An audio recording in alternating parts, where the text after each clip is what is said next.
Good morning, good afternoon, and good evening, ladies and gentlemen. Welcome to episode 4 of season 3. Probably said that backwards. Of the AV Experience. I'm your host, Ryan, with my co-host, Jonathan, who is, as usual, much better looking than me.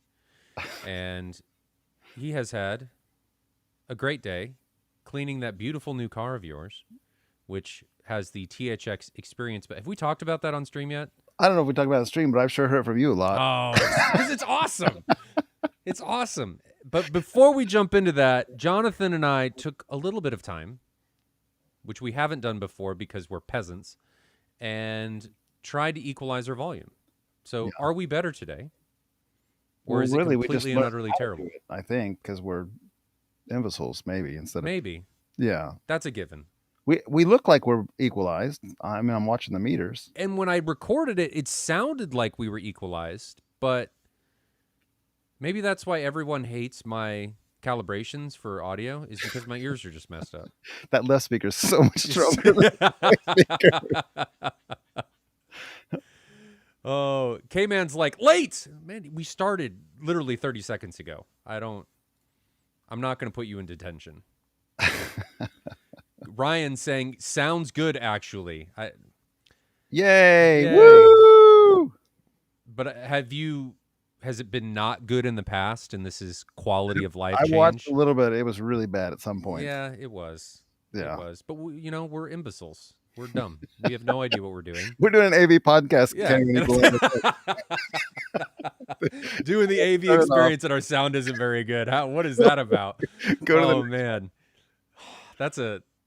That's a tick, right? Right there. Listen to these guys. Listen to how they're I never thought, why did I think about that? Oh, wait, it's because we're dumb. Oh, my gosh. Oh, man.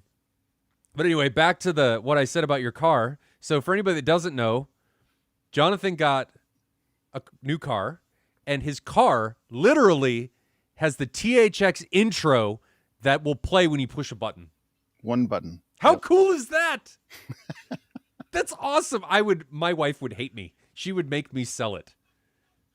Absolutely. I did it on the vacation one time. I don't go crazy with it, or my wife would make me sell it. The fact that you do it just...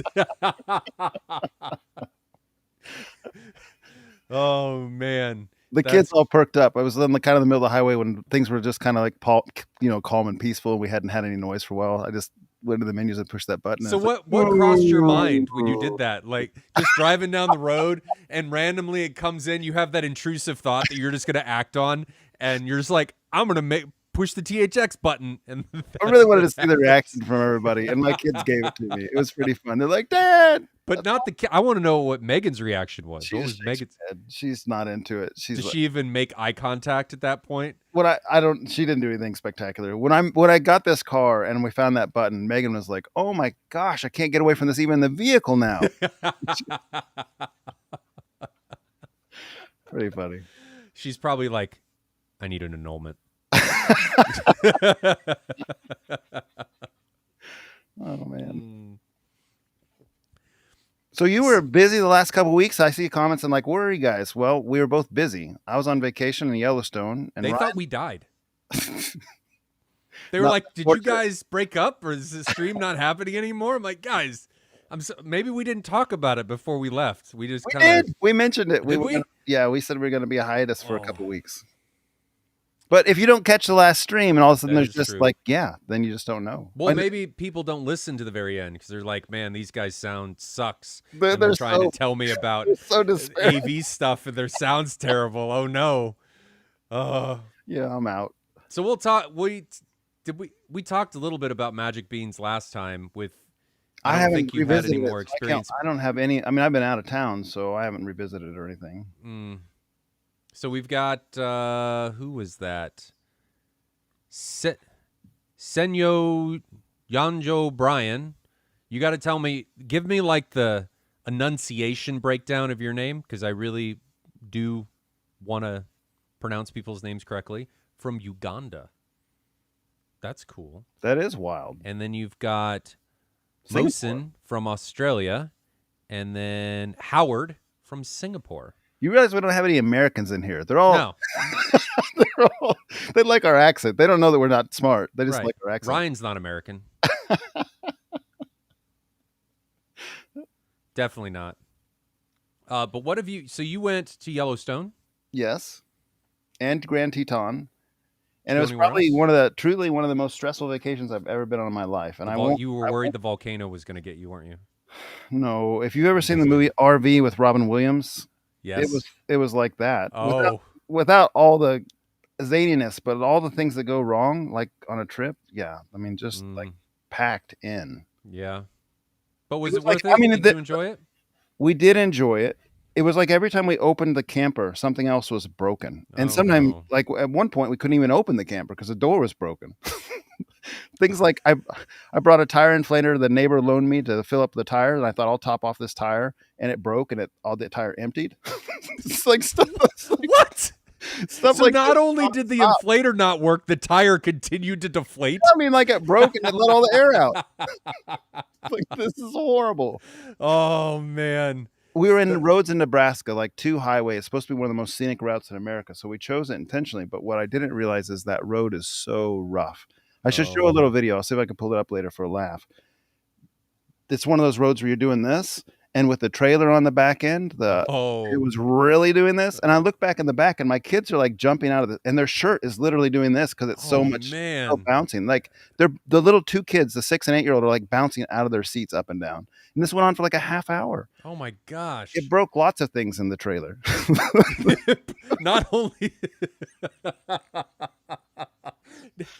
the fact that you just said you didn't say something broke, you just went, it broke lots of things in the trailer. Yeah, I mean, like even the ventilation system, like the skylight vents were dropped like a ½ inch because it just loosened all the screws and stuff in there. So what really happened, not only did your wife get the THX experience, she also got the subwoofer experience that followed her on her vacation. The electronics didn't work when we got to a campsite that didn't have electricity. You're supposed to have the RV battery in there, like the marine battery that's supposed to give you water pumps and stuff. We were carrying water with us. We were ready to go, but none of it worked. So Wyoming's hot. I mean, during the day it's hot and it's cool at night. There's no electricity. I mean, it wasn't ideal. There was a lot of things. I'll tell you another little funny story. When this door broke, because of all this bumping around, I assume, 2 of the screws that hold the latch in it started coming out. And one of them was so loose, it just fell out as I was like messing with it. And it fell into like a little piece of trim, basically. It was at the top of the trim. I told my wife, that's in the top. Don't make it fall. We need that screw, like that's required for the mechanism to work. And I went and got a steak knife and I tried to get it out and I couldn't get it. And I handed Megan the steak knife and she was trying, and it fell in the trim. The little screw fell in the trim. So then she was holding the steak knife next to the door and the wind or something hit the door and the door closed and the steak knife slit the screen like for the door.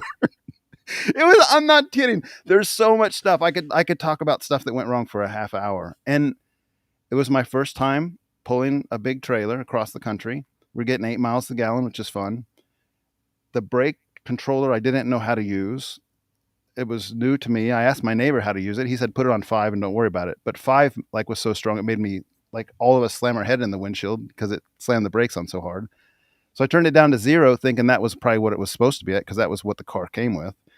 0 means the trailer brakes aren't on. Oh no. So I didn't know that. I mean, it doesn't even matter. I was using the engine to downshift and stuff until we get in the mountains. And then the trailer's trying to push me sideways and stuff because the trailer weighs as much as the tow vehicle, that whole experience where it tries to shove the back end of your vehicle in front of the vehicle. At one point we pulled into a ranger station coming down a mountain and those brakes were smoking so bad. Before I figured out the brake controller, the brakes on the vehicle were smoking so bad that the kids asked me if the car was on fire. we pulled into the ranger station to pay our entrance into the park and the whole car is like just smoke everywhere, like there's just pouring off the wheels. I got out to make sure we weren't on fire. We weren't. I got out to make sure we weren't on fire. We weren't. The fact that you had to say that. That's later. We never caught fire. Well, I'm glad that you didn't catch on fire. Now I'm just imagining the trailer burning down and you just looking at your wife and hitting the THX button. No doubt.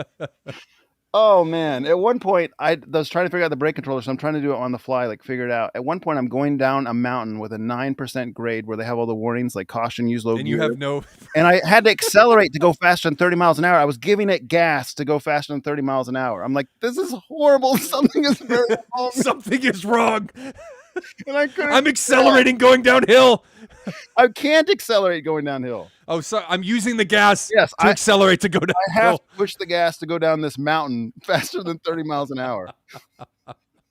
Oh, my face hurts. And the other dumb thing was, like, at one point the trailer brakes were like, I guess I was a used trailer. They're kind of crotchety. I was going up a little incline, not even that big of an incline, and I put on the brakes to stop. And when I couldn't get the brakes off, they were like stuck on.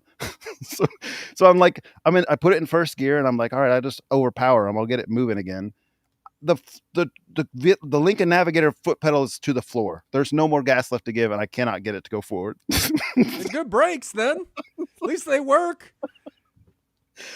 I'm just thinking, Megan and I were thinking, like, we just got to sell the car and the trailer. This isn't for us. We're gonna die. Something's gonna catch on fire. It's.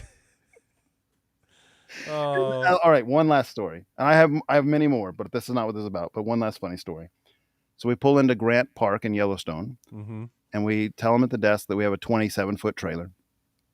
The spot they give us, you don't reserve it in advance. They just give it to you when you get there. Like, you tell them what size, and they give it to you when you get there, based on their openings. The spot they gave us, there wasn't enough clearing for the trees, so like the tree branches and stuff were hitting the AC and the vents and all that kind of stuff up there. And then there was lodgepole pines, and it was like a little C. Like, if this is the main road in there, it's so narrow. There's like a little C that you pull in with your trailer. It wasn't long enough nor wide enough for our vehicles. Like, I don't think it was even possible to make that turn in there. So it was one of those things, like, again, out of Robin Williams' RV, where all the neighbors had come over, and they were all trying to help me, like, navigate in there. It was like 9:30 at night, so it was dark. Like, 4 different people were giving me directions, and the directions were conflicting. Like, stop, no, go a little bit over to the left. It was like, it was so stressful. I just wanted to push a button and be home. Like, I'm so done with this. I don't want to mess with it. I went down the wrong way 3 times. A ranger was trying to help me go down the wrong way. He went down the wrong way with me. It was literally something for the books. But the important part about all of this, though, is that you're going to remember that. Oh, yes, for the rest of my life. Yes.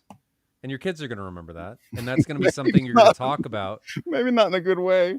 No, you're going to talk about that, and you're going to look back about it, and it's going to be tragedy that you caused,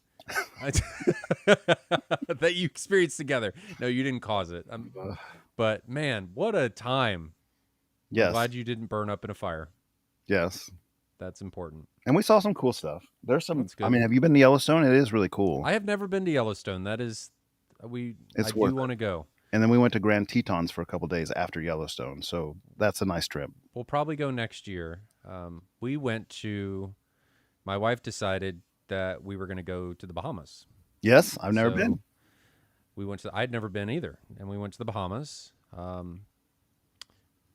Was that, that's what you did the last couple of weeks? That's what we did. Okay. So that's where I was last week. And not this week, but the week before. We were there for a week. And I don't usually like the beach because I get really bored. I don't like sitting around doing nothing. I need to go do stuff. Mm-hmm. And the thing that I really enjoyed about the Bahamas was I could go do stuff. Like we'd go snorkel. There was no us sitting on the beach, which I was very happy about because I hate that. I feel like why am I sitting on a beach providing myself with cancer when I could just go be doing something? So we spent a lot of time snorkeling. The resort we were at had a water park. The kids loved that. Did a bunch of expeditions and went out on the reefs and did snorkeling out there and got caught in some thunderstorms out on a 24-foot boat outside of Bahamas. So that was an adventure. But we really enjoyed it. It was a lot of fun. I don't understand quite how people can do that like every year because I feel like it'd be the same thing every year. But it was good to get away. I enjoyed that. I don't have any. So did you fly out there or take a cruise ship or what was No, we flew. I will not get on a cruise ship. Do you have a bad experience with the cruise ship? No, I don't really like people to begin with, and being stuck on a boat with people is a personal nightmare. Like there's no way. There's no way that I would be able to do that. Confined space, thousands of people. It just sounds bad. Volume is balanced, Ryan. Just don't shout. But that's half the fun. I need to put a compressor on my microphone. That's something that I need to do.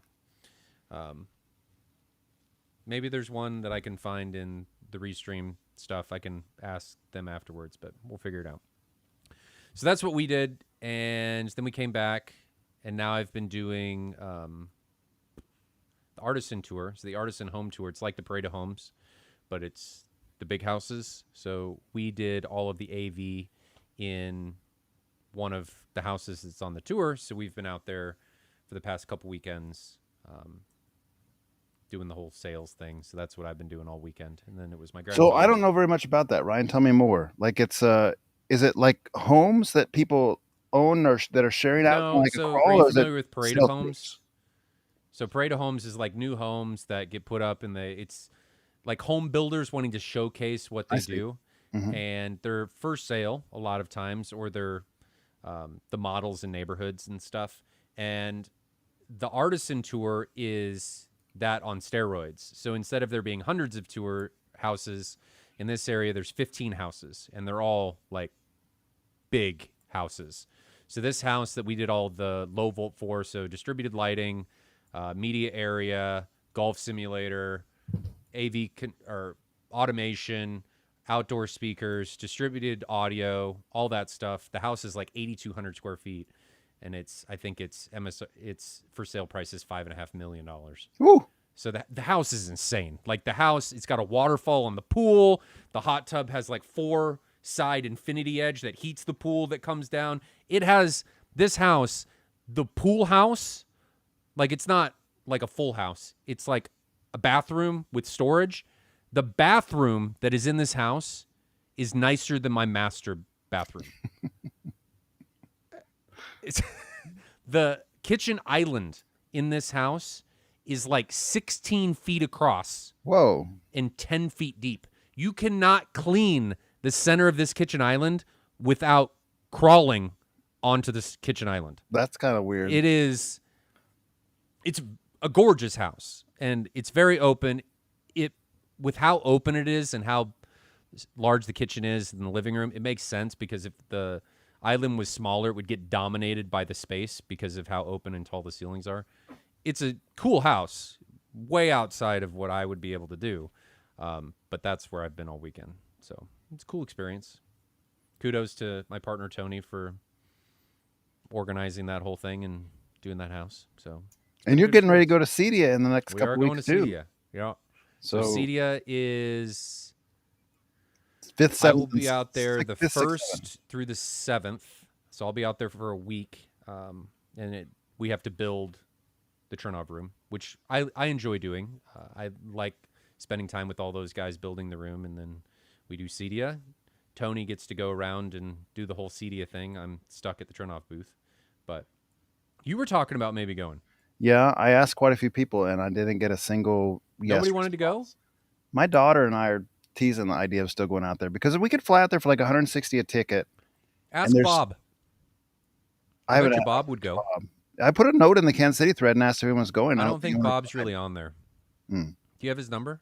I do. You should ask him. I bet you he would go. That'd be fun. Yeah.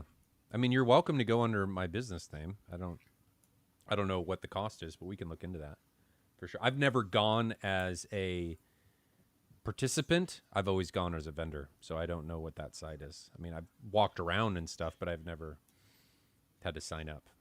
Yeah. I've never been at all, so it's just kind of something that'd be fun. So, enough about us. Topic. You came up with this topic. Question of the day. What is your favorite 2-channel or spatial music to listen to or demo? You have a lot of spatial. Yeah, I'm more the spatial side, and you're more the 2-channel side, I think, if it boils all out. Yes, I would agree with that. I do like me some spatial, though. Mm-hmm. But Chad, I want to hear about what your favorite is, too. So if you got a favorite that you think everybody should listen to, drop it in the chat. I think I could probably just use, because I have literally probably 100 different spatial audio songs saved that were a top tier, like super tier, I would say.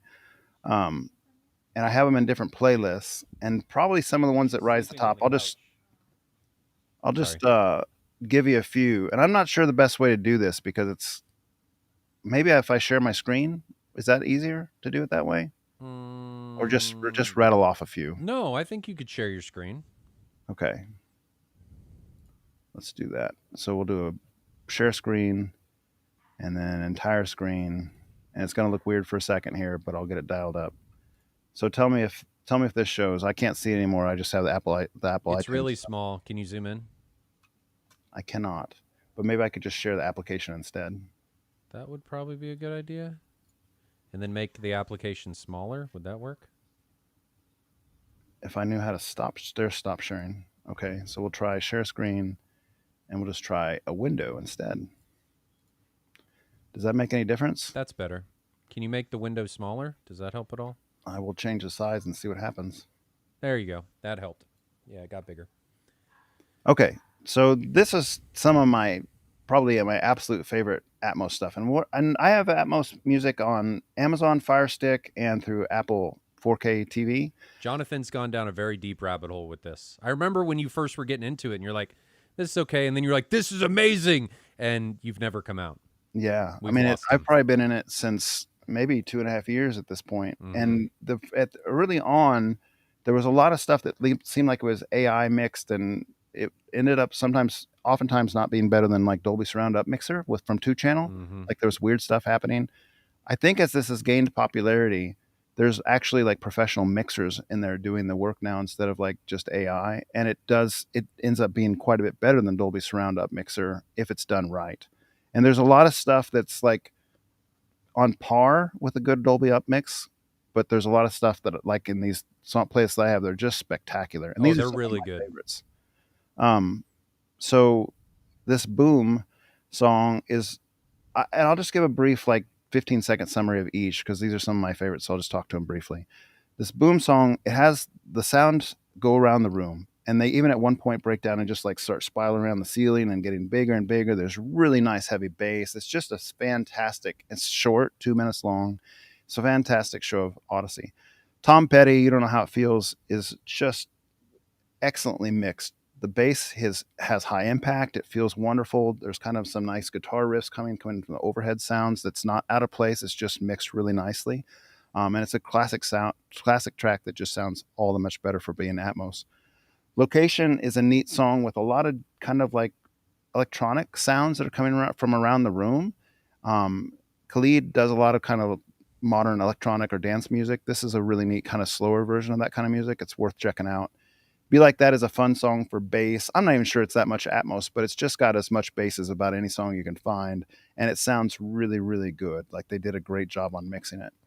Dreams is another old song by Fleetwood Mac that the mixer on did an astounding job. Like the track sounds so much better than it did originally. It's almost like it was remastered in today's modern Mhm. world with new everything. I mean, it's just wonderfully done. Imagine Dragons Sharks is a lot of fun. It's a super clean track with a lot of surround actions I going on. really like that track. Yeah, Imagine Dragons has so much good Atmos music, like hard to even point to the best one because there's so much good stuff out there from them. Mhm. Maroon 5, Girls Like You is a lot of fun. The vocals are fantastic. It's just really, really clean. Like all these songs aren't necessarily the most specific, like individual, like motion around the room or anything, but just probably some of my most favorite, most clean tracks that just sound so good. You're like, all right, this is next tier. Like stereo never has sounded this good. That's my opinion. And then there's a new album out by Pink Floyd, not a new album, but a new mix that came out maybe even 6 months ago at this point. I guess time has passed, but some of the tracks on there are fantastic. Time's one of them. The clocks ringing around the room to start it Mhm. up, the That is alarms a really going good off. one. It's just stellar. I mean, let me make this a little larger and I'll show you. Like I have these. I'm not going to go through all these, of course, but I just have so many different Atmos playlists. A lot of these things have a lot of different tracks on them that I've just found to be super. And I'm not talking like I don't even save them if they're just normal Atmos tracks. Like if it sounds like Dolby Surround, I won't even bother. Now, on the topic of this, Jonathan, Howard Wang asks, is there any difference between spatial audio and Dolby Atmos? So spatial audio is Apple Music's term for Dolby Atmos. Like they're using Dolby Matte, but it's Dolby Atmos. It'll register on your receiver as Dolby Atmos. It'll be upmixed to Dolby Atmos. They have a variety on how it's mixed, and we've talked about that on different podcasts before. Some of it is only mixed for 2 ceiling channels. Some of it is mixed for 4. Some of it is mixed for 6. Same as movies. Yeah, I mean, you're going to get different exposure on that type of thing based on your locations and so forth. I personally think like this has replaced my go-to. Like instead of showcasing movies to start with, I will showcase music. It's that good. I will showcase music in my room when people come over, guests who have never been here before, other enthusiasts off the forum. I'll start here because it's like, to me, this is the best that Atmos has been. Even better than a lot of times better than the Dolby first party Dolby Atmos tracks that you can get off the Blu-ray disc. They're first party from Dolby themselves. just fantastic. So like if I kind of do this in order, it's kind of like this is timeline based. Like when I first got into this is the stuff that I started finding. And then as I've gotten to the more newest one, like Atmos 7 is my newest stuff that I found. There's a thread on AVS forum, like Dolby Atmos song of the day that's worth checking out. People are kind of sharing some of the stuff they find that's neat. I found some orchestra stuff the other night that somebody recommended off the forum. Some of that is really, really fantastic off this album. It's an album that's let me see if I can make it larger so you can actually see it. I don't want to play it though. Stop, because I'm going to get a copyright strike. I don't even know how to show the album, but it's basically, this is like Dolby Atmos orchestra stuff. And then, like there's like this Hoist the Colors from the bass singers. It's just a cappella stuff that they mix the voices super well. There's drum beats coming from everywhere. There's just so much good stuff. I really encourage you to check it out. And Dolby Atmos, the price of entry for it, I'll stop sharing here.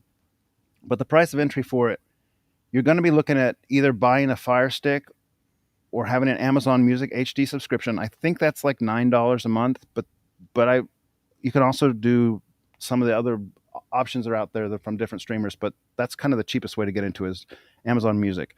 I personally think Amazon Music's selection is not as good as Apple TV's selection. So to get Apple TV, you can't play it through PC. So you got a little bit more expense. Rather than just $9 a month, now you got to buy an Apple TV. Apple TVs are $100-ish, $150, depending on which model you buy. More RAM or less RAM or system storage, I should say. And then your Apple Music service is $11 a month for the music service. But they have and it's expanding so much. It's like once a week they release a whole bunch of new tracks, all kinds of genres, any kind of genre you can imagine, remaking lots of old stuff like 1950s, 1960s music, anything you can imagine they've mixed. And some of the neatest stuff isn't even like mainstream stuff. I've stumbled across stuff that's stuff I wouldn't even normally listen to. Like the tracks are so old and so distorted, they're not very fun to listen to stereo anymore. And they've redone them and remastered them in such a way that they're amazing to listen to again. Aretha Franklin, for instance, there's a couple of tracks with her in a old church singing. I don't really care about that kind of music personally, but I love it in Dolby Atmos, and it's some of my favorite stuff. Like it's like you're in an old Southern church and everyone's singing, and there's hooping and hollering and clapping going on, and there's balcony stuff happening. There's people, singing above you. It's like it's emotional. It's so good. Fantastic. So if you haven't checked out Dolby Atmos music, spatial audio music, you're missing out, man. That's like so good.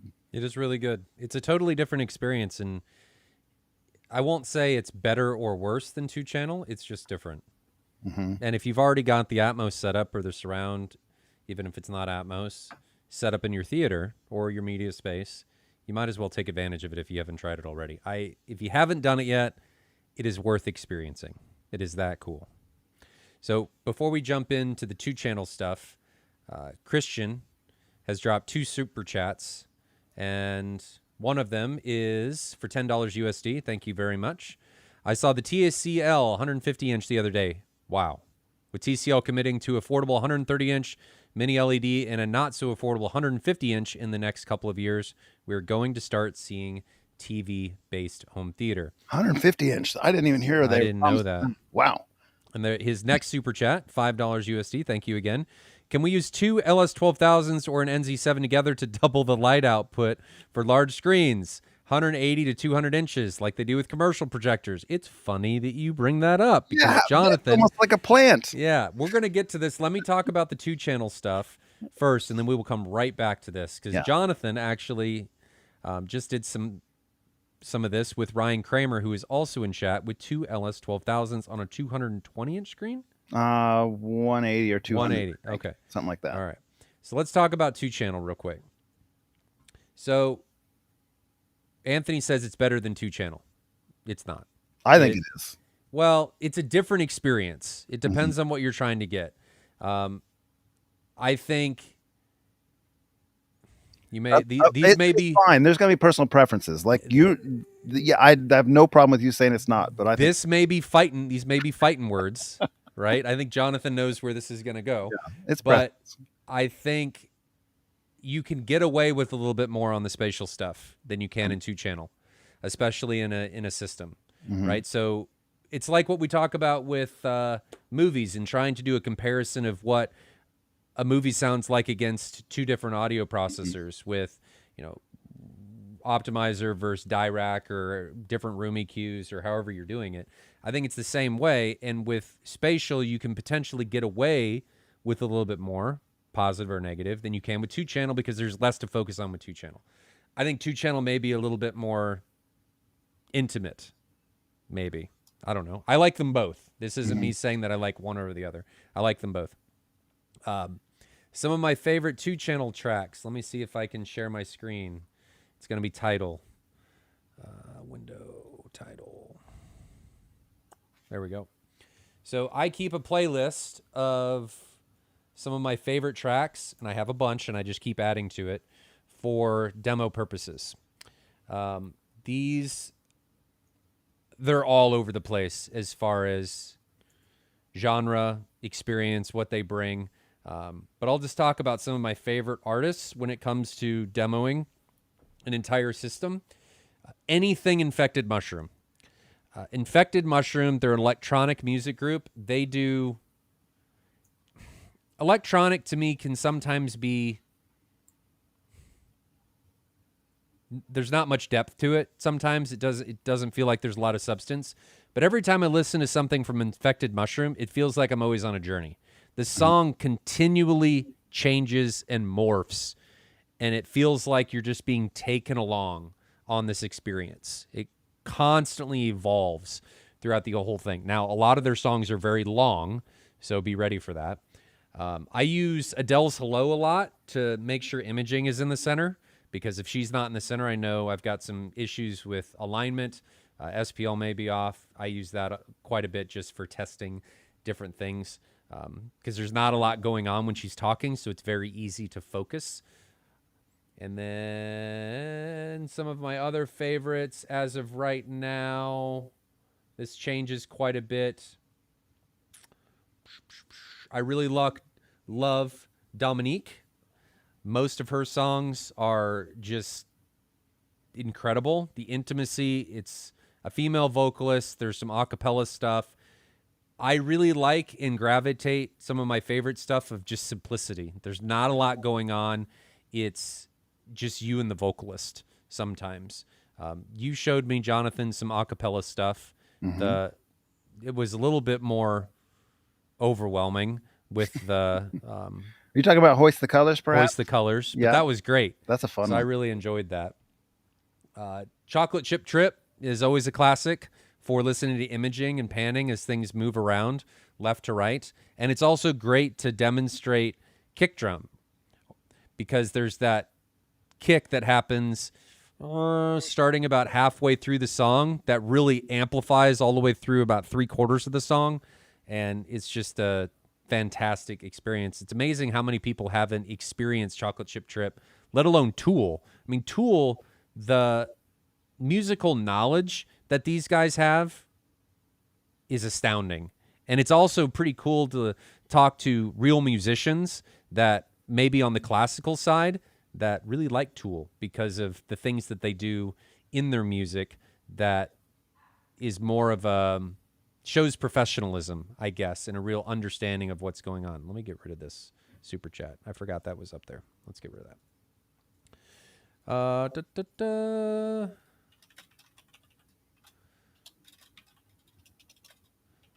What else? We're only about halfway through. Sound of Silence. So Johnny Cash's, or the Ghost of Johnny Cash's, The Sound of Silence is another very simplistic, but we're now on the deep male vocal.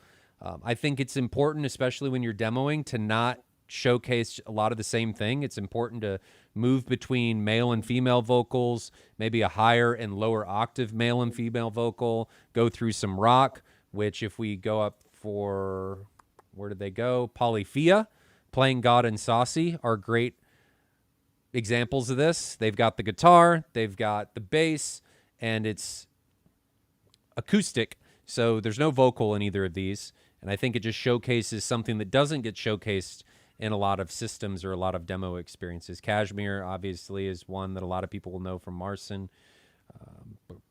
There's another Dominique, Feels Ame.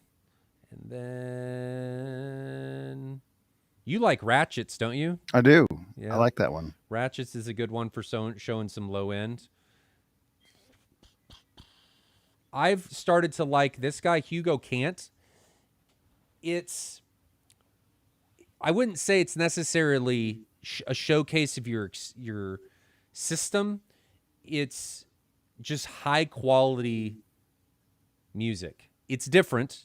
I would say, I don't even know how to explain it. Maybe more contemporary. It's all acoustic.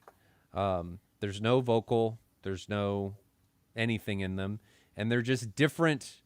I'll call them experiences. You got to listen to him to really know what I'm talking about. But Hugo Cant has a bunch of different experiences that are just a great time to listen to. So this is the experience hole that I went down. You can tell that I get on these rabbit holes of listening to different types of music. And this was that experience rabbit hole. There's Sharks, the 2-channel version. You were talking about the spatial version. Creep is one of my favorites currently by Tom Ball. It is a re-recording of the original song Creep. I can't remember who it was by. It's a totally different feeling. This Creep is kind of creepy in how it's done, but the Ghost of Johnny Cash is more of that deep vocal, and Tom Ball is more of your tenor. It's much higher, but his voice is just amazing, and he sustains some of these notes for a very long time, and it's a fantastic demonstration of intimacy from the male vocal. Heathens is a remastering or a re-recording of that song by 21 Pilots. Really enjoy that one. And then one of my favorites and latest additions that was actually played at M-Wave was the Hugh's Wolf Totem, which is them doing what is the genre and the language that they're speaking? I don't know what that is, but it's pretty interesting. I don't know, but I encourage you to listen to it. It's in your face. It's not subtle at all. I mean, it's not expletive or anything, but it's definitely in your face, and it's a great showcase of a system. Not all systems can do that one very well. It can change quite a bit depending on what the system's capabilities are. So that's really what I encourage people to do. 2-channel wise is find some tracks that showcase a bunch of different stuff instead of just focusing on the certain type of music. Even if that bunch of different stuff is outside potentially of your comfort area, I think it's important for you to showcase everything that the system can do instead of just, taking an Expono approach. Magnolia throat music, exactly. Yes, that's what it is. Instead of taking the Expono approach and everybody listening to jazz or everybody listening to classical, it gets boring and it gets old. So showcase what everything can do. And you may find that you discover something that you didn't know you liked. I do that all the time. I didn't realize that I would like a certain genre or a certain artist or something like that. And here I am loving them because I allowed myself to listen to things that I wouldn't normally. And I think you're doing that, Jonathan, too, in spatial. It's absolutely true. I explore so much more different genres of music now that the spatial audio is there. And it wasn't that I didn't before. I like almost all genres of music, but there's something else to just like. It's like a whole nother element, a whole nother tier for me that makes me like it. And I've long since thought, like, there's a couple friends that you probably know in your life that have like good taste in music. you'll hear like a playlist and you'll be like, those are interesting songs. Like Doug's one of them from the Kansas City Mm-hmm. group, and you're one of them from the Kansas City group, Ryan. Every time I go to your house, you've got songs that I've never heard before, and I'm pretty deep in this space and have a lot of people sending me stuff and so forth. So I enjoy hearing your playlist, like the same sort of thing. I'd say like you and Doug are kind of like the two people I know outside of me that are bringing in new triangle. It's pretty neat. And so like I was wondering just casually, with your exposure to these different shows you're going to and stuff, are some of these ideas that you're coming up with, are they coming from those shows? Like, are people introducing them, or is it just your own exploration? So sometimes they do. Sometimes I'll run into a song that is played at a demo, but a lot of times at demo you run into the same stuff. Yes, I certainly go to Exponent, and it seems like most of the rooms are playing the same stuff. It is, and it's the same thing with video demos, right? Movie demos. It's all the same stuff. Mm-hmm. And let's talk about this a little bit before we go back and get into the super chat question. I think there's really something to be said for the art of the demo. Mm-hmm. It is very important to structure your demo in such a way that it takes somebody on an experience. And I encourage people, when you demo something, and I'm guilty of this, of not doing this correctly, everybody is, make sure that you don't just hammer them from the very beginning. Mm-hmm.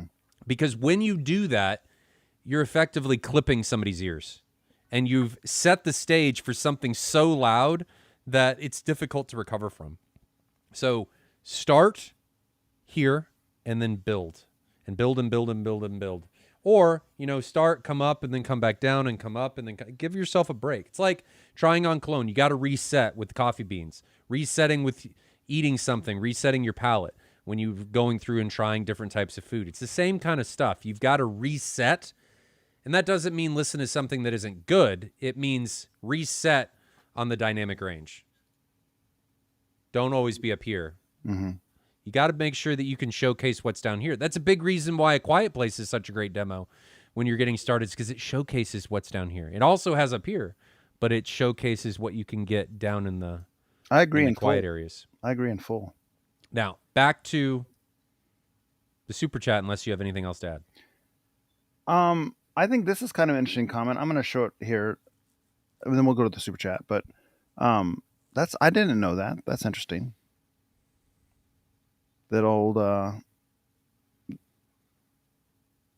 history. I'll have to look that up. I didn't know.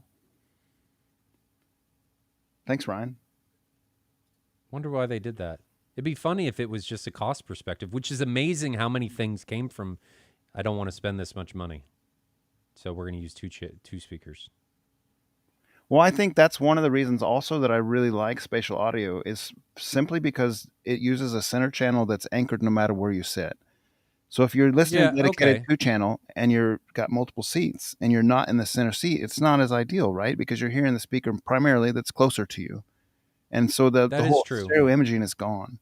But if you're listening to spatial audio, all 6 seats in my theater are fantastic because it lights up the center channel, typically for dialogue. Not necessarily. They'll put dialogue in random speakers sometimes. Yeah. There's one thing that's got like a female singing in the front and a male singing in the back, and you're in the middle. So like they don't have to, but they typically anchor it to the center speaker, typically. Mm-hmm. And so then it works no matter where you are in the theater. Like it sounds great.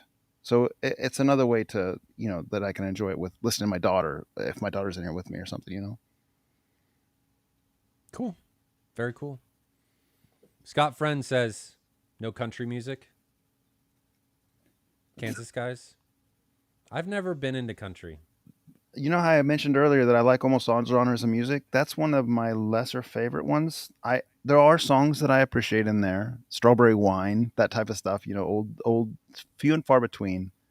I'm not a big country advocate as far as my favorites. Yeah, it is funny. I grew up in a small farm town, so you'd think, but it didn't get never persisted with me. I grew up on classic rock, so it really never took hold with me. My sister likes country. I just don't. All right.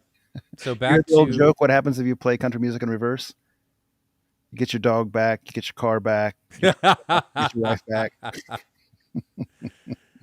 So let's talk about Christian's comments. First one let's talk about is the large TVs. That is cool, but you lose acoustic transparency. And I just looked at the size of that 150 inch. That wouldn't fit down my stairs. What's the height on it? Did you keep that up, or is it closed? 74 inches. That's pretty hard. That's navigate any kind of turn. 6'1". I mean, doorways would support it, but if you have to angle it and stuff because of like coming down the stairs with the angle of the drywall, wouldn't fit. Gonna be tough. Wouldn't fit. No way. And I heard a good expression to this. You date a projector. You're married to a self-emitting display. When you start getting into that size, what do you do with it? You put it against the wall because you can't bear to throw it away. Like mine back there. Oh, man. I mean, how do you, if you spend that amount of money on something, one of the things that I like about projectors is if you sell it, they're easy to ship. Right? Well, maybe. Some of those things are, yours isn't easy to ship. Yours is a pallet. It's easy to ship than a 150-inch TV. I'm not even sure that's true. Yours is like 4 foot long by 3 foot wide and 200 pounds. It fits on a pallet. The TV does not fit on a normal pallet. In general, consumer projectors are easier to ship than Yes. Yes. You're not stuck necessarily with a projector. You're stuck with that TV. It may not come out of your basement. You may have to, like the 50-inch that's in the Mad VR Experience Center, it may be there forever. It just won't leave. Can you imagine buying a display and then wanting to replace it and having to sawzall it in half because you can't get it out? Why is a 50-inch TV stuck in yours? No, not TV, the sub. Oh, the sub, sure. The sub. It ain't leaving. Well, yeah. I mean, the driver might. 50-inch. I mean, the driver's 50-inch with the enclosure. The enclosure is not leaving.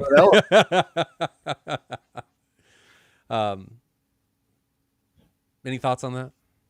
It's cool that they're getting that big, and I can see them in a living room, but that's going to be pain to move. We talked about this once before. I don't think like a TCL, and there's nothing. I'm not saying anything negative there. I'm just saying I don't think an LED. Let me rephrase it there instead of TCL. I don't think an LED TV or a mini LED or anything, at least at current state, would get me to jump from a projector, but an OLED would.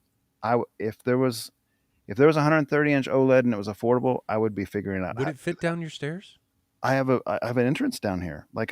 Oh yeah. I have a walkout basement. Oh yeah. So I don't even have to worry about that. I would pretty much move heaven and earth to figure out how to get that in here if they're affordable, but they're not going to be affordable. I mean, the OLEDs at 130 inch. Can you imagine how much those would cost? Yeah, the 97 G4 is still 25,000, 20,000. It went down to 20. All right, so 20 grand now. Inches, you're probably still at 50 or 80,000 if they ever introduce. Oh, it's probably more than that.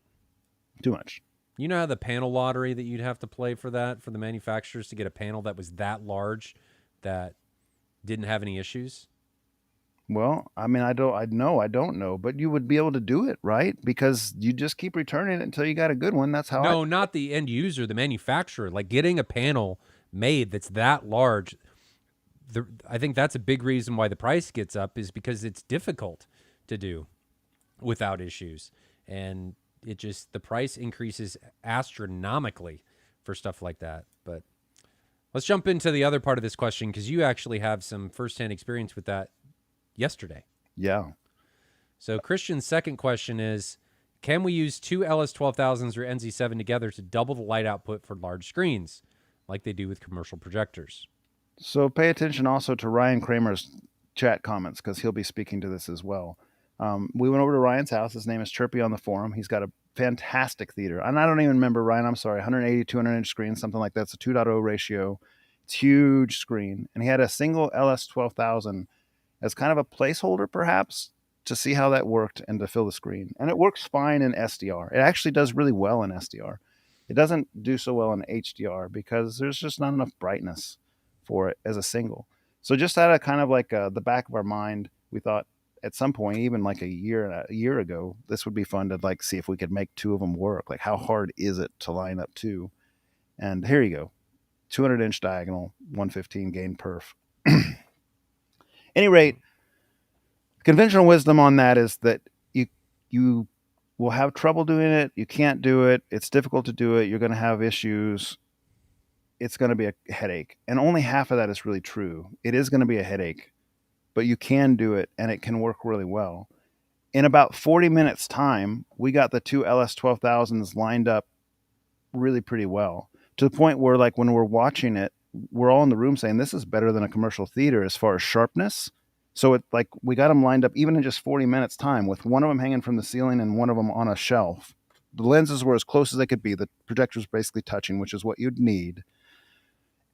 We got it to the point where, like, before any bass happened and stuff, which would knock it out of alignment pretty quick on the way we were doing it, but to where it was really sharp, really good, like a great picture. Like, you wouldn't know it was two projectors at all, except for it was twice as bright. So yes, you can do it. The Now, menus it wasn't twice as bright. I mean, I'll show you some videos.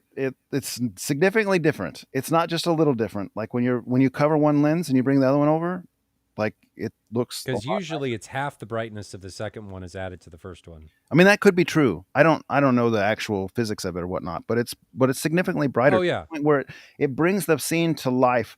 Like, where we watched with just a single LS12000 on the 200 screen, and HDR wasn't even really something that Ryan chooses to use because it doesn't have enough pop to it. Like, it looks kind of dull. So SDR, then when we put two projectors up there, we watched some SDR and we watched some HDR, and HDR was as bright as SDR was. Now HDR has pop and is usable. So, like, that was fun to see. I mean, like, everyone there's four of us there. All of us were like, wow, this is working way better than we would have thought.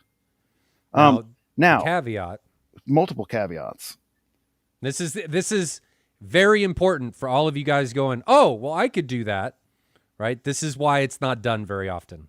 If you're trying to do the alignment, it's a literal nightmare, because we were fighting the darn menus popping up over the top of them each time. You say, all right, I got to move this projector A needs to shift to the right a couple pixel lengths, to get the frames lined up. And as you're doing these things and navigating through the menus, they're constantly popping up on top of each other, because your infrared sensors are so close. You need a way to, like, truly mask one off and on, but you need to be doing it in real time. So it's a real pain in the butt. I mean, what we were doing is basically putting the projector remote immediately next to the IR sensor so it wouldn't get the other one, and it would still pick up the other one. So you'd be only meaning to move projector A to the right 2 pixels, and you'd end up moving projector B to the right. Like, the GUIs were not separate and unique. You couldn't do it because they're the same model and they're picking up the same IR signal. That was bear number one. Bear number two was, and this I think you could solve, but we were using just a shelf, right? A wooden shelf that Ryan had made real fast.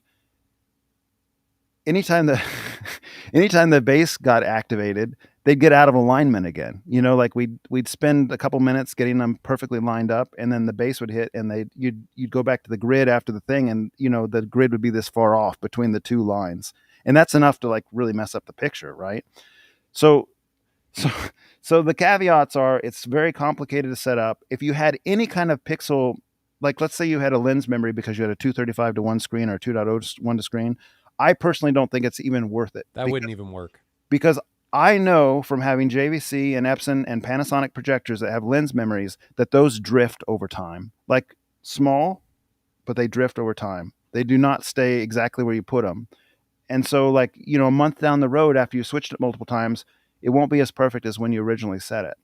Well, if you have two of those doing that drifting, they're going to forever be out of sync, and you're going to be fighting that. So really, to me, in my mind, the only way you could ever even make that work is if you had a static, like a 16:9 screen, and you weren't trying to juggle aspect ratios at all.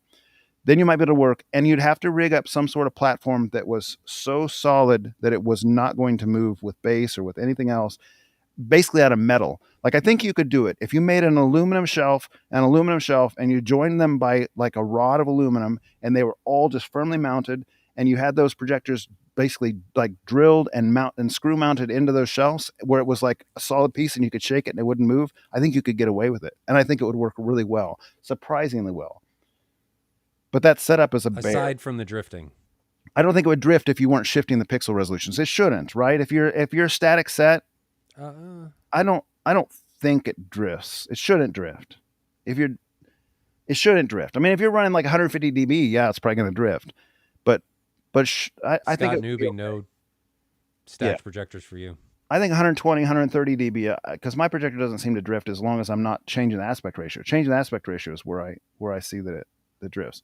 So we were talking about that on the way home, because Tim and I drove over to Ryan's together, we were thinking how much money, and this is going to be a subjective evaluation, but how much money would you need to save in order to make that kind of complexity worthwhile? That's where it kind of breaks down, right? Because the LS12000, that's a $5,000 projector. You get a little cheaper if you got a friendly dealer, but $5,000 retail. That gives you 3,000 lumens. Not quite. It's 2,700 lumens, but let's just ballpark it. Epson's releasing these new projectors that they've already been announced over in Taiwan. There's one that's got 6,000 lumens, and there's one that's got 10,000 lumens. I don't know what they cost. Those prices haven't been announced yet.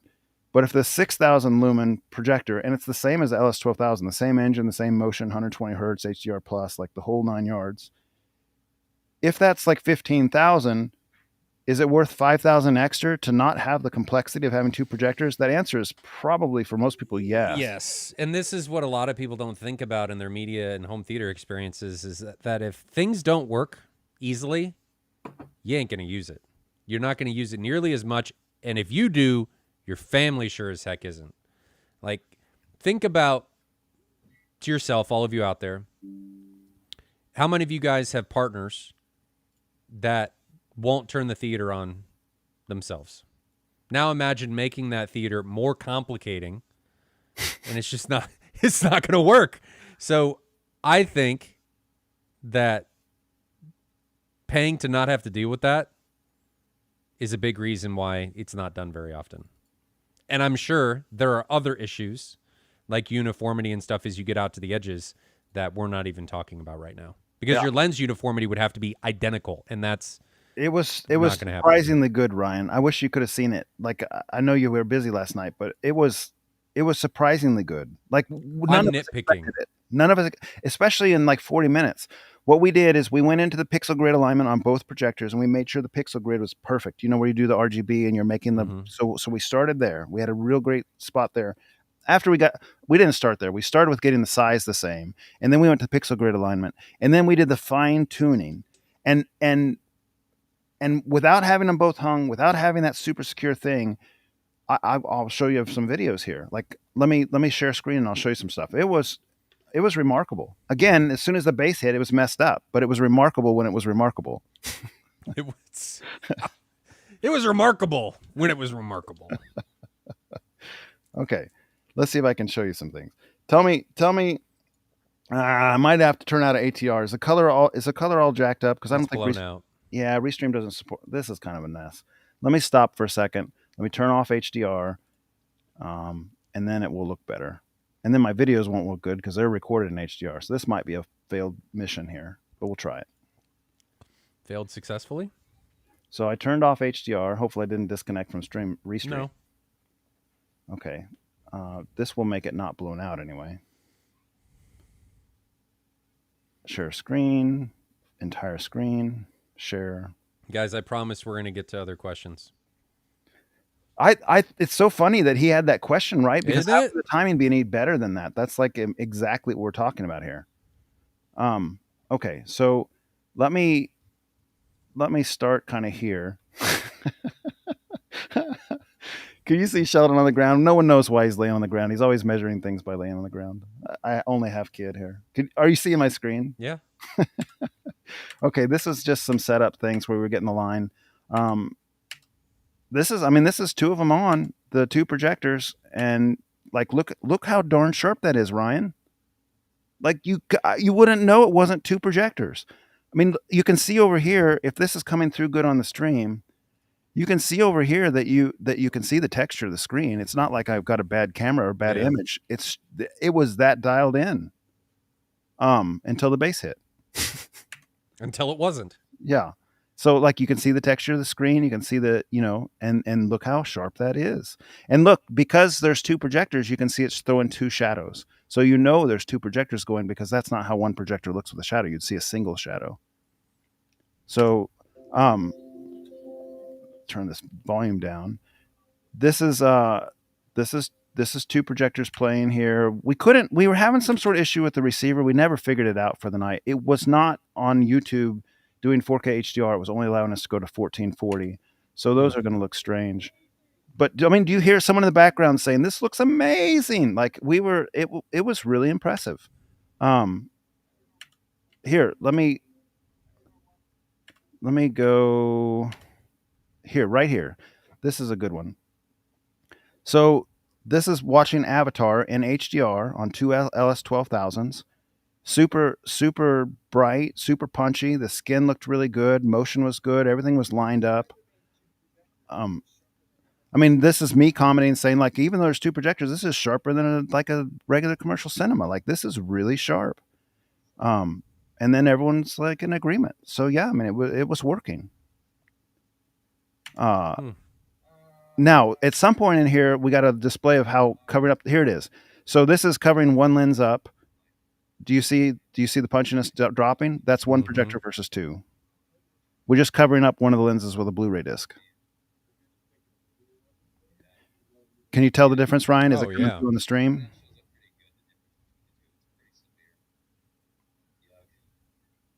Man. Ryan, are you seeing that? I can't hear you. Is that? Yeah. So I mean, that's how much brightness you were losing, and you cannot, like, I'm looking at it here first party. I know the stream might not even show it as good. I can't tell the difference in sharpness between when it comes and goes. So yeah. Anyway, it didn't suck. It didn't suck. There it is with HDR. It was just, I don't know if twice as bright is accurate or not. Maybe like you're saying, it's 50%, but it was definitely noticeably brighter. Definitely noticeably brighter. Stop presentation. I don't know how to stop it. Where's my stop button? It's in the screen share button. Click it. The monitor with the up arrow. Do you even technology? Oh, well, it had a little pop-up before to stop it, and now the pop-up's gone. Okay. Christian, another super chat for this. Is there a specific projector technology that would benefit most? I don't think so, but I am not the end-all be-all knowing on this.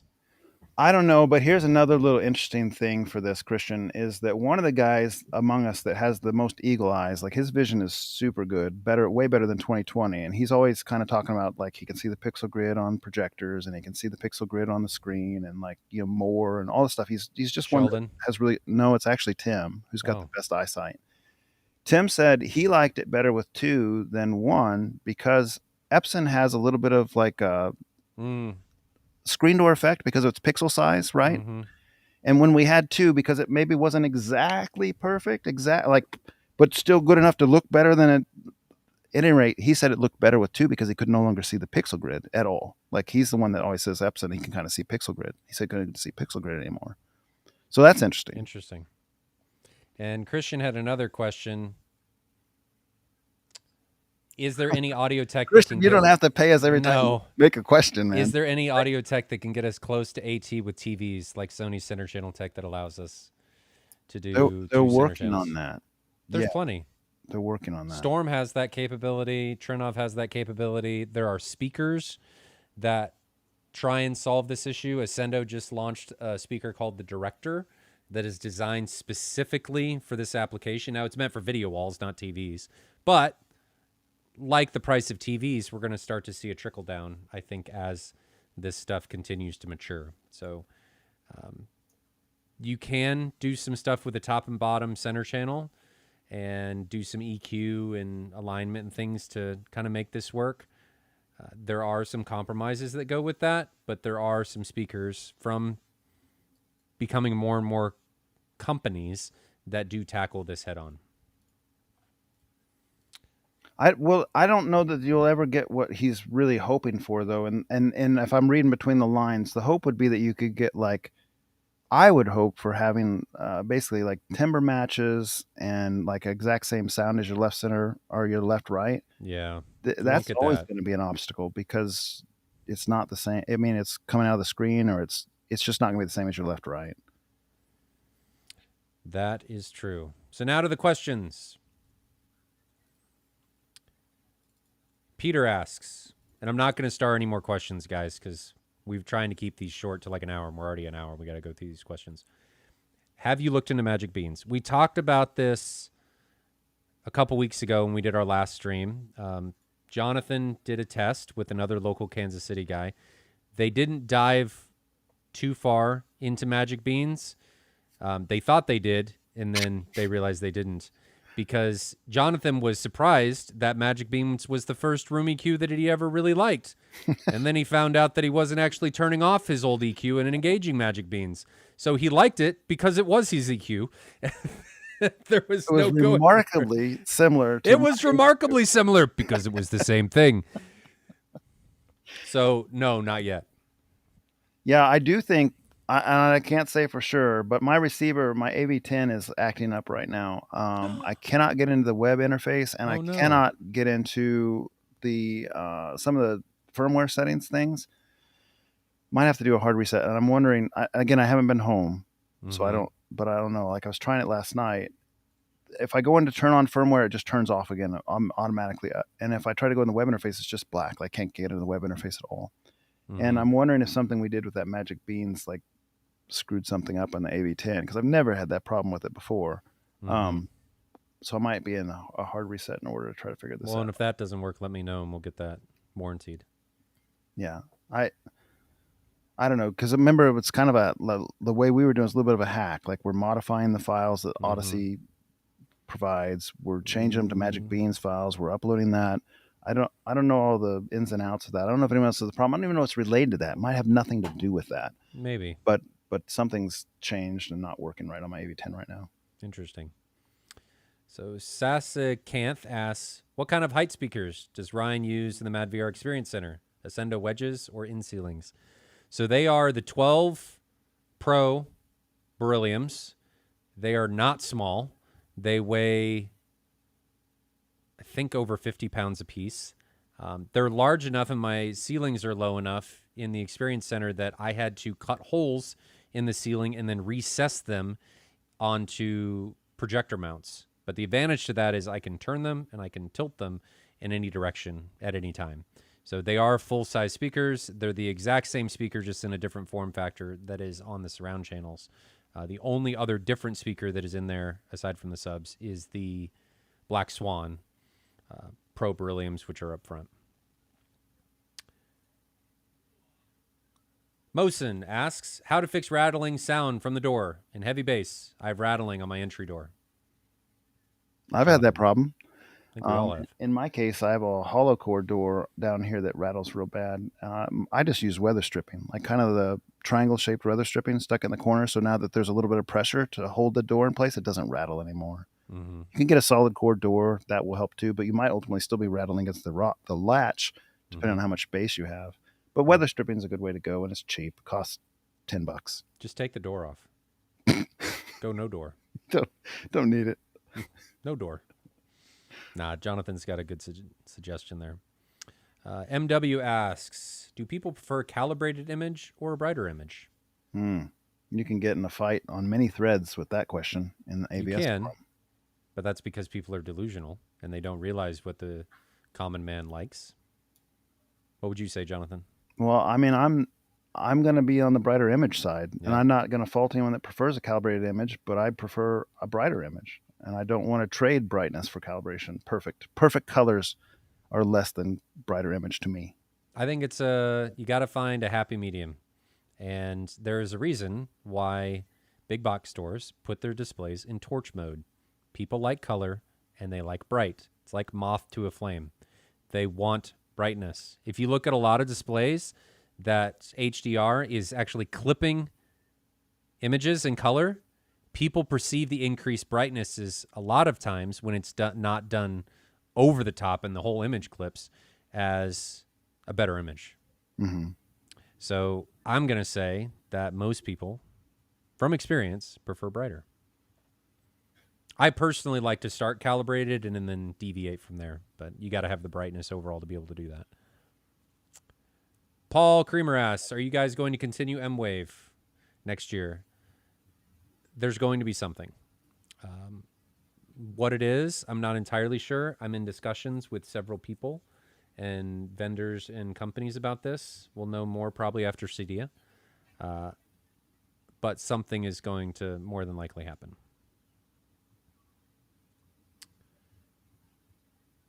Spade asks, what are your guys' opinions of doing full wall with absorption on one side and the other half absorption, half diffusion? Where did you get that idea, Spade? I think you would hear that one side sounded louder or more open than the other side.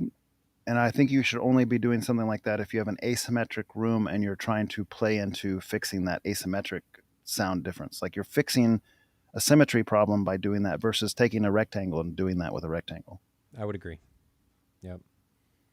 And to put a point on it, my room is asymmetrical, and so my seats, my whole seating area for my theater is towards this wall, and this wall is more open.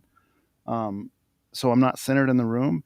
This wall was sounding like, even though my SPL trims were saying that I was hitting the same trims from every speaker, that left side when I'm sitting here, so I'm facing this way, that side of the room sounded louder to me sitting in my chairs, even though the SPL didn't say that was the case. So what you're talking about would be something to like fix something like that. So what I did is apply a bunch of absorption, the 3.5-inch foam up there, acoustic foam, in that pattern that made that wall basically back up. So you can think of that as like absorption and diffusion, because where the foam, it's dome shaped, where the foam is thinnest, it's going to reflect a lot, and where it's thickest, it's going to absorb more. That made that wall feel further away and got rid of that feeling in my head that that wall was too close, that there was more sound reflecting off that wall. So something like that would be more in line with what you're talking, I think. Finster asks, do I understand you don't EQ your near field subs and they get the raw signal no matter how good or bad? Time aligned and reduced level only, so only need to run room correction for the front subs. So why does he say no matter how good or bad for raw signal? You mean, is that meaning just in relation to like what it would measure on a graph? I Yeah. guess that's what he's saying. Yes, yes. I think that's important. If I take a near field measurement in my main listening position from my near field subs that are right there, and I think I need to apply EQ, I would be playing all kinds of EQ, because the mic is off axis. It's not like it's a foot away and it's 2 foot up, from the sub center of cone or something. It's not in an ideal placement to do that kind of measurement. So I'd be playing all kinds of EQ that wouldn't be right. And that would not only probably interact with the room poorly uh, because of what I'd be applying isn't appropriate, but it would also EQ the feel to be very wrong. So you don't want that at all. Just let it be a sealed sub, let it be natural. It'll interact with the room just fine. And you won't have any like weird, basically elevated amount of tactile bass and reduced amount of tactile bass that would be applicable to applying EQ that would feel wrong. So you definitely want it non EQ'd. I didn't say that the most like fluid way, but I think I got the point across. Yeah. Mosin asked another question. Is it possible to make a video how to calibrate your speakers manually using Rue? I think there's quite a few on YouTube on how to use Rue. I use OmniMic. And I don't think you're going to find one video that does everything, maybe from a basic sense, but REW is a deep and very vast rabbit hole. Mm-hmm. So it's going to take some time to really understand how to use it. I still don't understand fully how to use it. There's a lot of tools and things to be able to do in there. But YouTube is your friend on that one. Yeah, and I would also say that you can probably apply your EQ without having. I have to be careful here because I know there's people on both sides of the fence. But I think you can apply your manual EQ to taste without doing REW. I would do REW or OmniMic instead of doing the EQ because of my beliefs on EQ. I would use REW or OmniMic to help you place your speakers. So as you put your mic in your main listening position and you move your speaker 6 inches to the left, 6 inches back, 6 inches forward, you try to find, without any EQ applied, you try to find the best placement. Where is it most naturally flat at my main listening position? And then at that point, after I get it to where I think it's the most flat it can possibly be with a frequency response plot, then I would apply EQ to taste at that point versus EQing. Again, this is going to get some people up in arms, but I'm not one that says that you should EQ for that center speaker, because we've talked about this before. Let's say you need a 10 dB boost at 250 hertz in your room at that main listening position. The seat to the left or the seat to the right almost certainly does not need a 10 dB boost at 250 hertz. And so you're hurting, unless you only care about one seat, you're hurting the other seat experiences by doing massive EQ for a single seat. So that's why I say use it to help you do the placement that gets you the most natural sound in your seats, and then apply EQ to taste from there that would apply to all seats. That's my position. The appropriate way to do this is do as much as you can to not need room EQ Or to or minimize EQ, and then go down that pathway. Because EQ is a compromise, right? So anything you're doing is going to compromise something else. So I always try and do as much as I can, as Jonathan stated, before, and then get to the EQ portion if needed. And if you only have one seat, you probably don't care about any of that. EQ it to your heart's content. But if you have multiple seats, and especially multiple rows and stuff, less is more. You want to minimize EQ as much as possible. So, well, okay.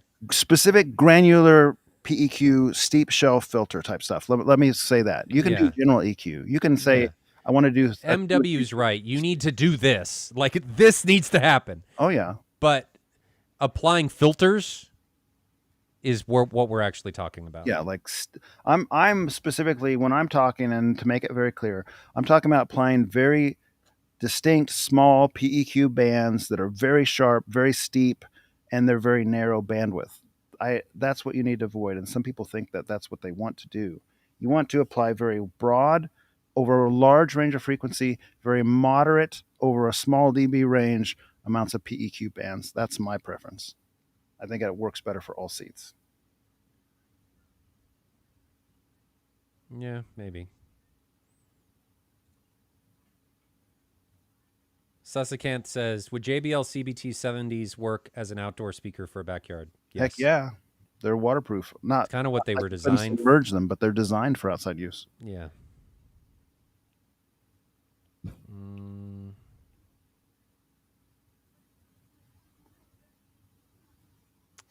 Anything else that I think we should deal with? I haven't even caught up on the chats. So is there anything else started? Did you make it through all the starred stuff?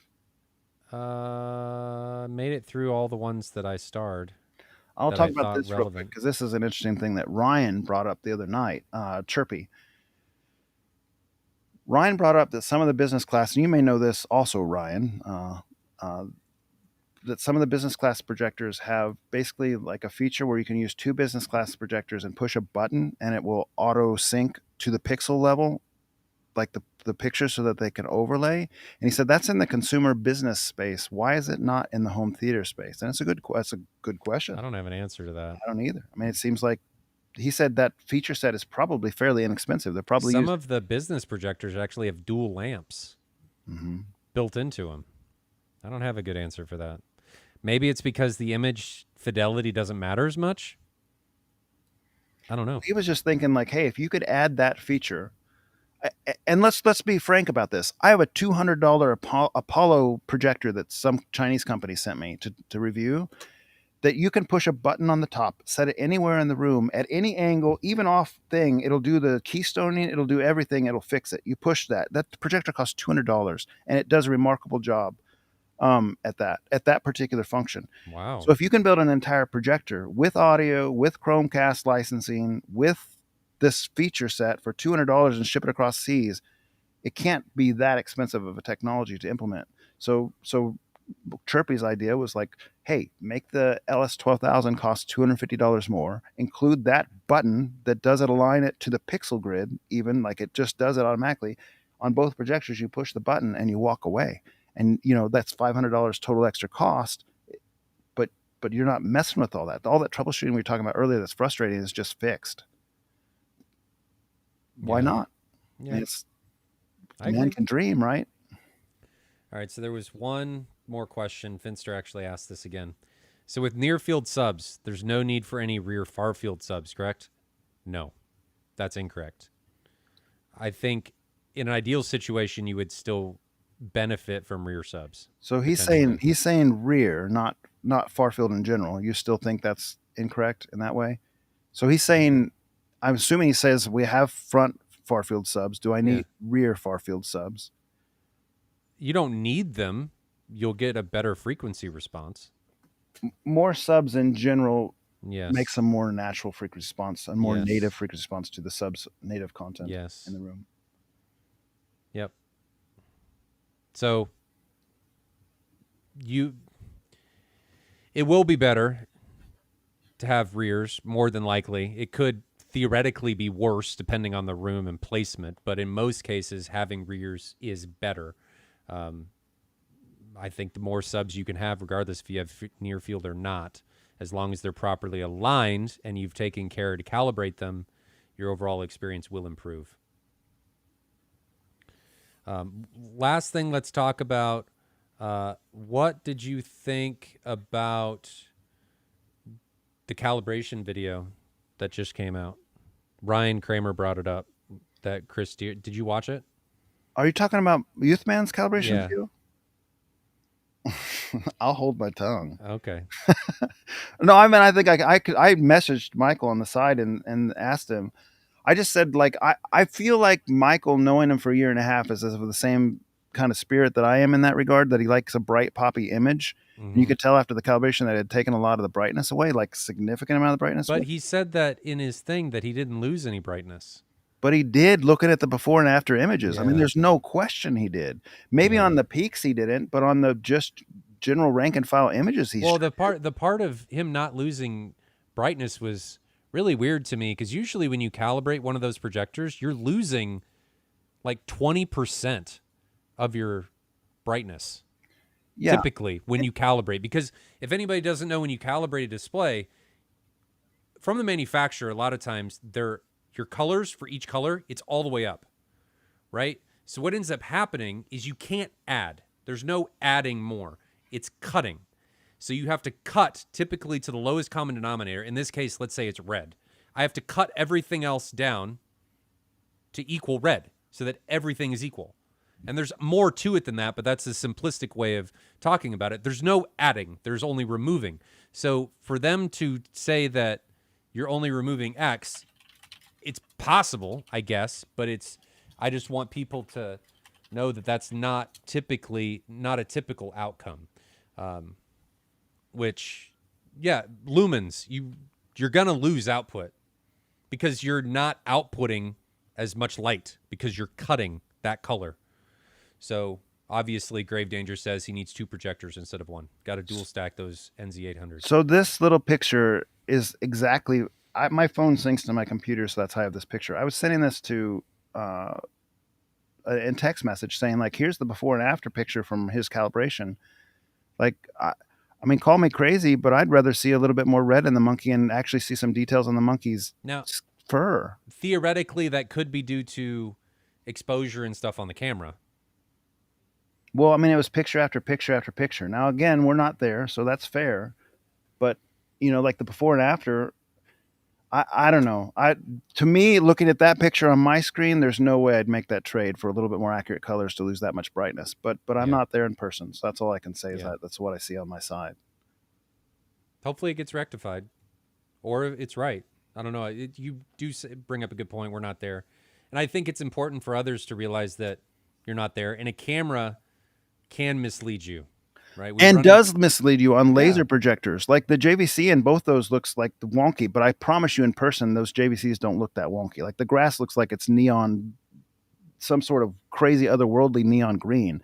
JVCs don't look like that. So in Youthman's video, the camera's doing some weird things to it. Yeah, and that's normal. I mean, we run into this in MadVR all the time. It's very difficult to do A/B comparisons because the camera is not your eyes. How the light sensor and stuff in the camera reacts to certain things is going to be different depending on what it's seeing. And if you're not very, very, very careful, you can create a misleading situation. So again, not saying that's what happened. I'm using this as a generality that when anybody does this and they see comparisons, that you need to take it with a grain of salt in video, because you're looking through another device, not through somebody's eyes. Anything to add? I'm starting a couple more here because I'm just making my way through the comments. You can pick them up. I'm still reading through the comments. I don't know how you keep up with that. I'm not able to keep up with that. you see the two new ones? You can bring them up. We'll talk. Chat AV asks, is it just me or is it distracting when you can see the speakers? I can't help but feel like the speakers take over versus the TV. I would agree with that. You can't see your front speakers, Jonathan. No, mine are behind the AT screen. I actually like seeing the speakers, and I don't think they take over for me, but I run them at 5% brightness. We've talked about that before, too. So this is 100% brightness. They don't look like this when I'm watching a movie. I turn them to red, and I turn them to 5%. And he actually makes them go RGB, so they just cycle colors. They're kind of... no. They're kind of just in the background, but they're there, so you kind of... I don't know. I like it. Personal preference. To each their own. It's subjective. I personally think that now, having gone to a room where you can't see any of the speakers aside from the 50 behind, I think it's more immersive because you don't have anything to take you out, right? I find myself falling into it more easily. I did fall into it with my previous room, but now in the experience center, it's easier, I think. That's a great question. New Lily Cinema asks, what would you upgrade first? Going from 4 Aura bass shakers to Butt Kicker Advanced, roughly $1,300 with an amp, or 120 silver ticket WVS? What's WVS? Some sort of screen. So he's getting a 6-inch screen. To 126 Seymour with masking, roughly $2,500. You could ask 10 people and get 10 different answers. Yeah. Well, what's your answer? I personally like tactile bass. I don't think a 6-inch screen would make me want to give up my tactile bass, so I'd be going with the butt kickers, personally. Do both. Just take time, Hey, plot it out 5 years down the road. I'd try and go with more of a 6-inch upgrade. I don't know if a six inches would get me to move, unless there's some other distracting factor that's happening with that screen. I agree with Jonathan that I'd do tactile first. Do you start anything else? I'm still reading through the comments.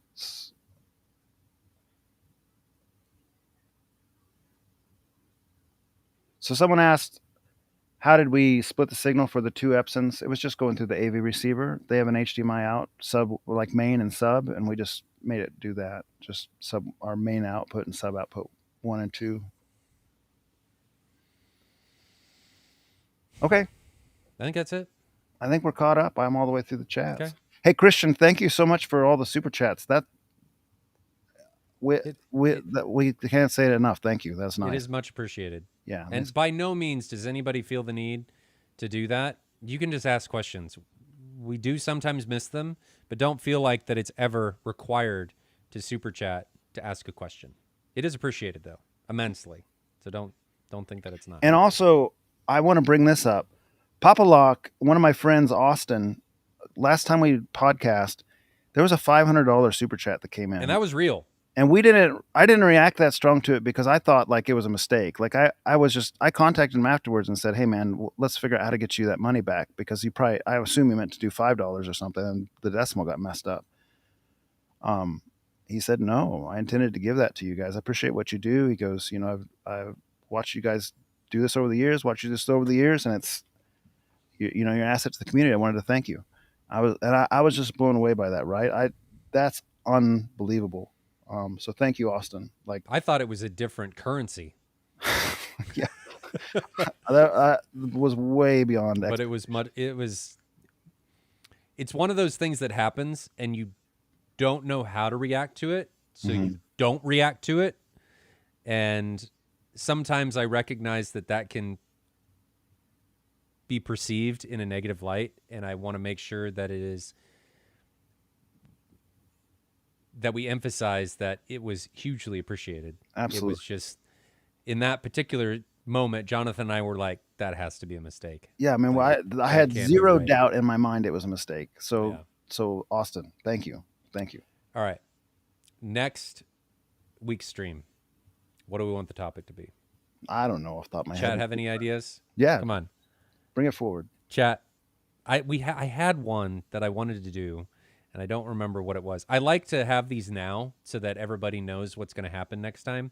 But if you got any suggestions, let us know what you think next week's stream should be.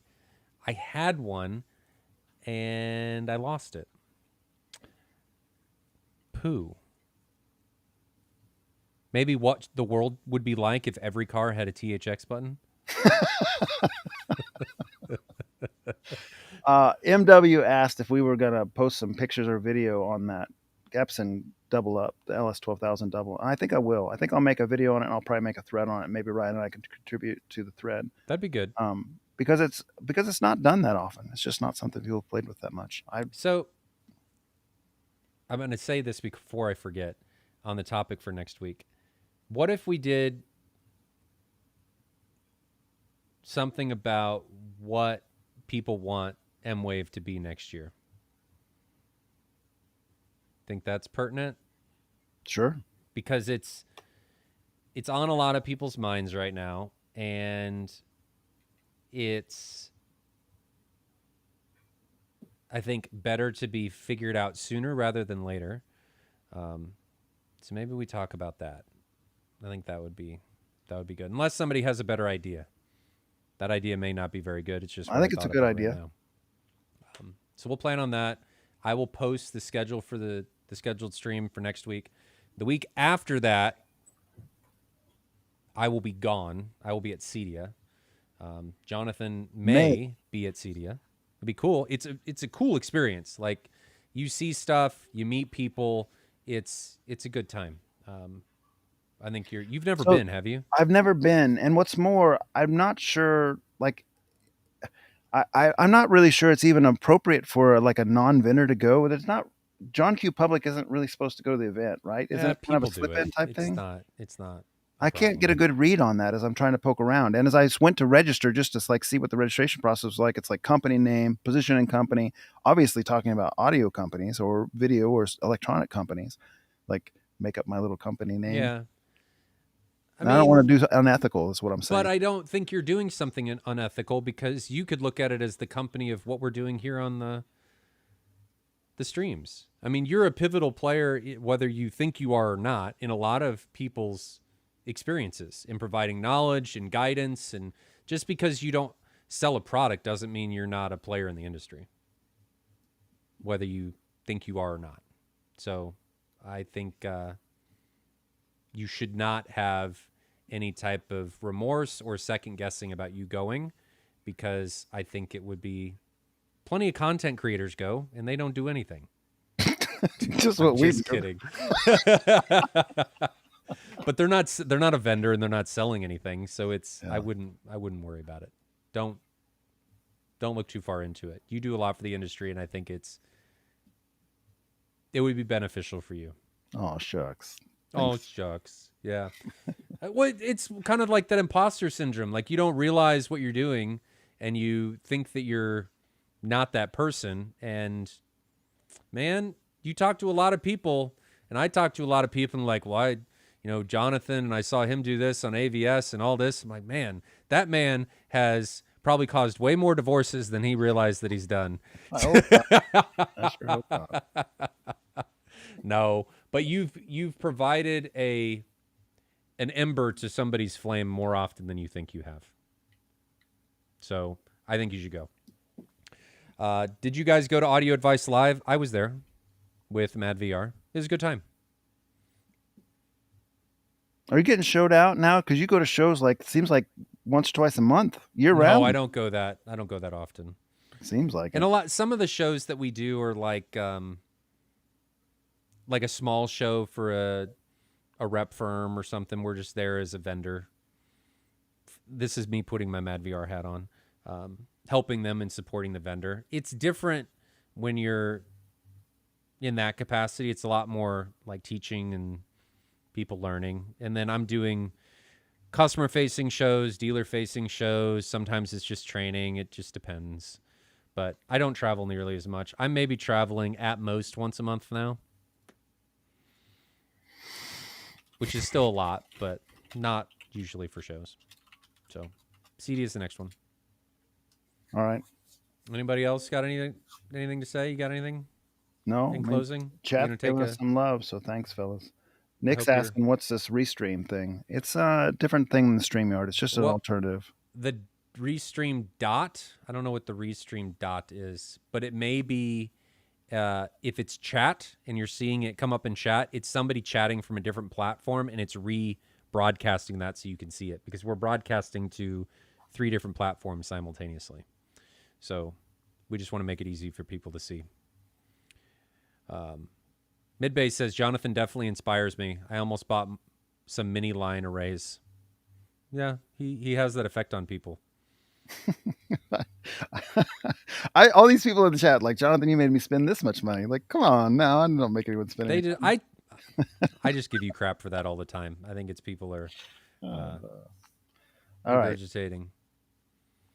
So next week we're going to talk about M-Wave, and then the week after we will be at Cedia. It'd be cool if you went to do a live thing from Cedia. That'd be cool. You should think about it. Reach out to Bob. I may go.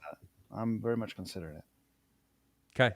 All right. Well, guys, it's been a good one. Jonathan, good to see you. I'm glad you made it back without, burning down. That would have been unfortunate. And I'm glad we figured out our voices. We're level matched. No complaints on that tonight. No, they did complain at least a couple times. Oh. They said I was a little low, so I turned myself up, but maybe it was just somebody being picky. Okay. Well, guys, a pleasure as always. Jonathan. Yeah. I enjoy it. Until next time, stay safe out there, and we'll see you next week. Night, everybody.